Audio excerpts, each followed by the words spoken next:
मित्रों, राधे राधे। जब भी प्रेम की बात होती है तो श्री कृष्ण राधा के प्रेम की मिसाल सबसे पहले आती है। राधा श्री कृष्ण के प्रेम को जीवात्मा और परमात्मा का मिलन कहा जाता है। राधा श्री कृष्ण का बचपन का प्यार थी।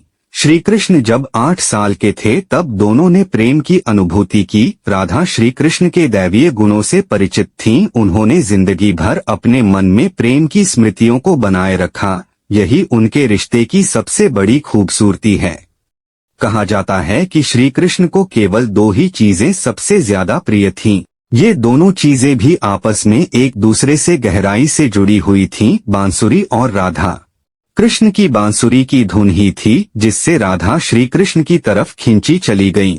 राधा की वजह से श्री कृष्ण बांसुरी को हमेशा अपने पास ही रखते थे।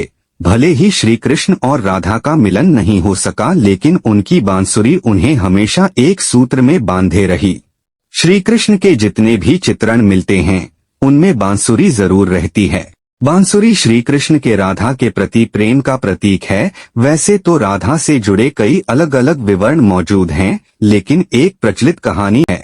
भगवान श्री कृष्ण से राधा पहली बार तब अलग हुई जब मामा कंस ने बलराम और कृष्ण को आमंत्रित किया। वृंदावन के लोग यह खबर सुनकर दुखी हो गए।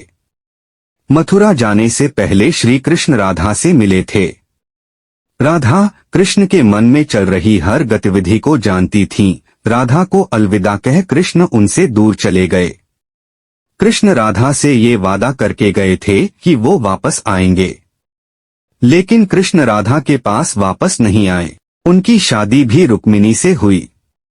रुक्मिणी ने भी श्री कृष्ण को पाने के लिए बहुत जतन किए थे। श्री कृष्ण से विवाह के लिए वह अपने भाई रुक्मी के खिलाफ चली गईं। राधा की तरह वह भी श्री कृष्ण से प्यार करती थीं। रुक्मिणी ने श्री कृष्ण को एक प्रेम पत्र भी भेजा था कि वह आकर उन्हें अपने साथ ले जाएं। इसके बाद ही कृष्ण रुक्मिणी के पास गए और उनसे शादी कर ली। कृष्ण के वृंदावन छोड़ने के बाद से ही राधा का वर्णन बहुत कम हो गया।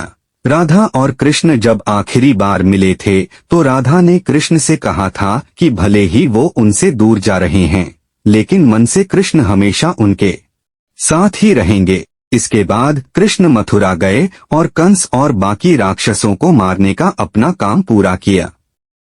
इसके बाद प्रजा की रक्षा के लिए कृष्ण द्वारका चले गए और द्वारकाधीश के नाम से लोकप्रिय हुए।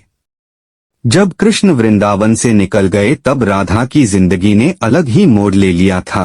राधा की शादी एक यादव से हो गई। राधा ने अपने दाम्पत्य जीवन की सारी रस्में निभाई और बूढ़ी हुई, लेकिन उनका मन तब भी कृष्ण के लिए समर्पित था।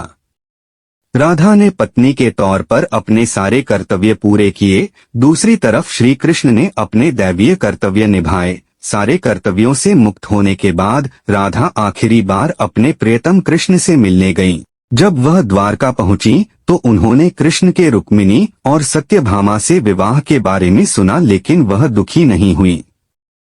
जब कृष्ण ने राधा को देखा तो बहुत प्रसन्न हुए। दोनों संकेतों की भाषा में एक दूसरे से काफी देर तक बातें करते रहे। राधा जी को कान्हा की नगरी द्वारिका में कोई नहीं पहचानता था। राधा के अनुरोध पर कृष्ण ने उन्हें महल में एक देविका के रूप में नियुक्त किया। राधा दिन भर महल में रहती थीं और महल से जुड़े कार्य देखती थीं। मौका मिलते ही वह कृष्ण के दर्शन कर लेती थीं, लेकिन महल में राधा ने श्री कृष्ण के साथ पहले की तरह का आध्यात्मिक जुड़ाव महसूस नहीं कर पा रही थीं। इसलिए राधा ने महल से दूर जाना तय किया। उन्होंने सोचा कि वह दूर जाकर दोबारा श्री कृष्ण के साथ गहरा आत्मीय संबंध स्थापित कर पाएंगी। उन्हें नहीं पता था कि वह कहाँ जा रही हैं, लेकिन भगवान श्री कृष्ण जानते थे।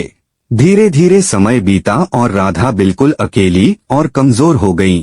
उस वक्त उन्हें भगवान श्री कृष्ण की आवश्यकता पड़ी। आखिरी समय में भगवान श्री कृष्ण उनके सामने आ गए। कृष्ण ने राधा से कहा कि वह उनसे कुछ मांगे, लेकिन राधा ने मना कर दिया। कृष्ण के दोबारा अनुरोध करने पर राधा ने कहा कि वह आखिरी बार उन्हें बांसुरी बजाते देखना चाहती हैं। श्री कृष्ण ने बांसुरी ली और बेहद सुरीली धुन में बजाने लगे। श्री कृष्ण ने दिन रात बांसुरी बजाई जब तक राधा आध्यात्मिक रूप से कृष्ण में विलीन नहीं हो गई। बांसुरी की धुन सुनते सुनते राधा ने अपने शरीर का त्याग हालांकि भगवान कृष्ण जानते थे कि उनका प्रेम अमर है, बावजूद वे राधा की मृत्यु को बर्दाश्त नहीं कर सके। कृष्ण ने प्रेम के प्रतीकात्मक अंत के रूप में बांसुरी तोड़कर झाड़ी में फेंक दी। उसके बाद से श्री कृष्ण ने जीवन भर बांसुरी या कोई अन्य वादक यंत्र नहीं बजाया।